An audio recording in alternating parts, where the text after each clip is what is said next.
Assalamualaikum warahmatullahi wabarakatuh. Hadir lagi kita hari kali ini, kebetulan ada satu unit test ride untuk unit Honda IM1.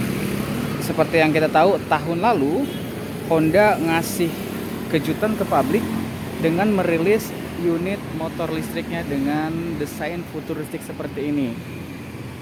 Pas waktu sempat tahun lalu saya datang dan hadir di acara Gias, lihat juga beberapa kayak vlogger dan blogger nasional, contoh seperti kayak Iwan Banaran, Kang Haji, terus pokoknya banyak deh ya, kayak Ridwan Hanif juga ada. Malah saya sempat minta foto bareng sama mereka. Honda IM1 ini motor dengan paduan yang menurut saya masih tanggung. Kenapa tanggung? Dengan harga yang udah 40 jutaan, salah satunya kuncinya masih manual. Bagi saya masih kurang.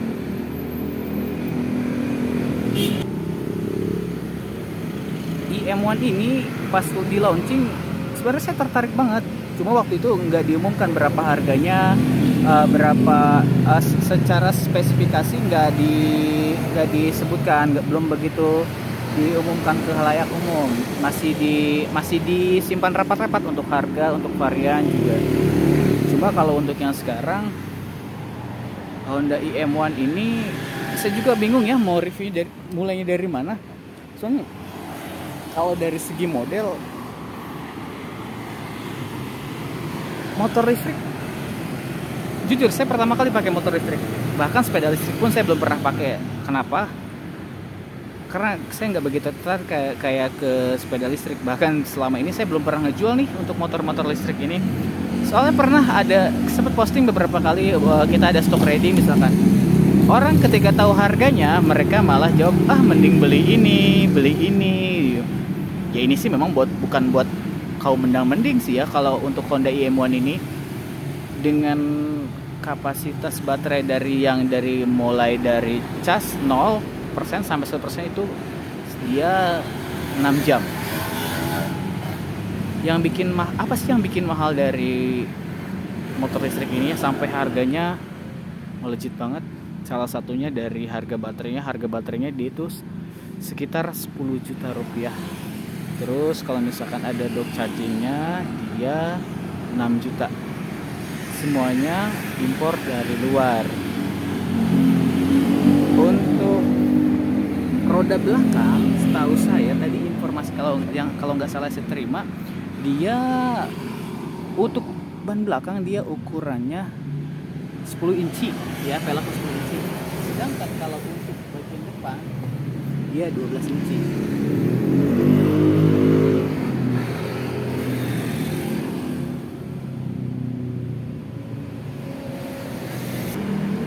Coba kamu kalau lihat motor ini, speedometer ini, ingat motor apa?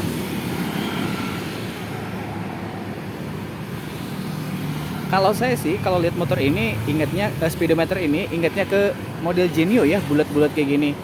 Ada 2 mode berkendara, satu standar dan satu lagi Econ. Tadi kita sempat coba test ride.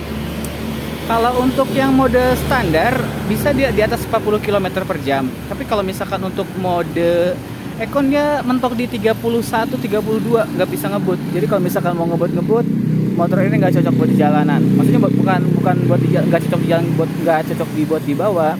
Cuma kalau misalkan buat kalian yang buru-buru suka kebut-kebutan, ini nggak cocok. Ini cocoknya buat santai, misalkan ngajak jalan-jalan sore, ngajak anak muterin komplek, beli belanjaan ke pasar, misalkan. Yang enggak, kalau misalkan buat dibawa jauh masih belum cocok. Kenapa? Karena kapasitas baterainya dari 0 sampai penuh itu 100% itu cuma sekitar 40 kiloan lebih.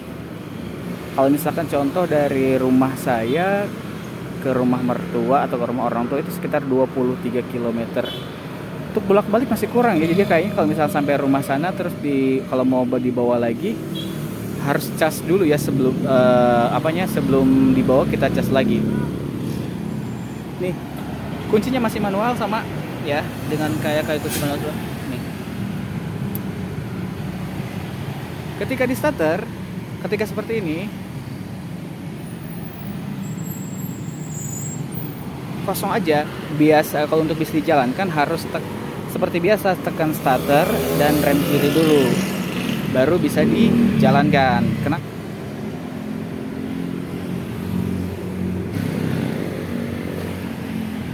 Sennya unik ada di sini. Sennya unik ada di sini juga sama. Coba kita buka jok. Pembuka jok ada di sini. Nah, kita buka baterainya ya.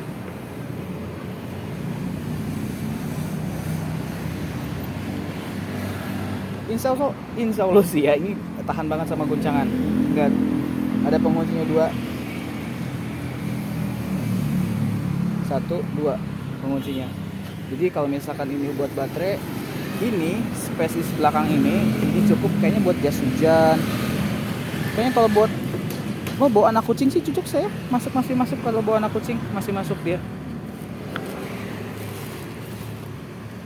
Tapi masa iya sih mau bawa anak kucing ke dalam sini?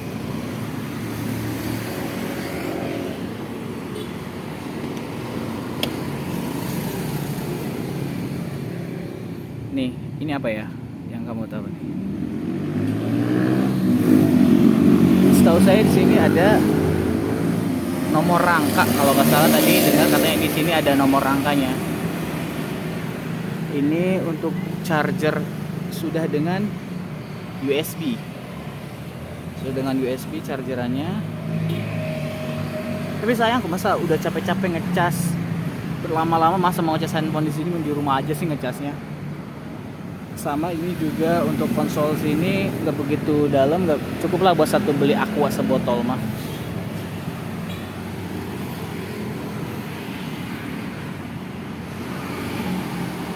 Jadi kalian kira-kira tertarik nggak sama Honda IM1 ini? Satu lagi, saya suka nih model step kayak gini. Kayaknya lebih kokoh ya. Coba di Beat passing step kayak gini ya, pasti mahal banget harga Beat jadinya. Ini luas banget ya, dek sini sama sini. Kalaupun nyaro galon kayaknya nggak bakal sampai mentok belakang sini. Nggak bakal mentok sampai belakang sini, masih luas banget. Di sini ada baterai, di sini kayak sejenis aki juga buat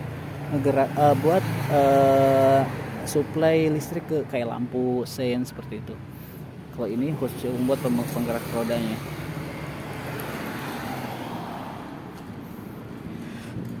Oke, sekian review singkat lagi, review amatir dari saya.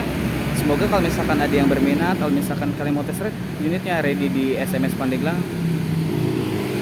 Nanti untuk nomor salesnya kita bisa simpan di kolom deskripsi ya. Oke, assalamualaikum warahmatullahi wabarakatuh.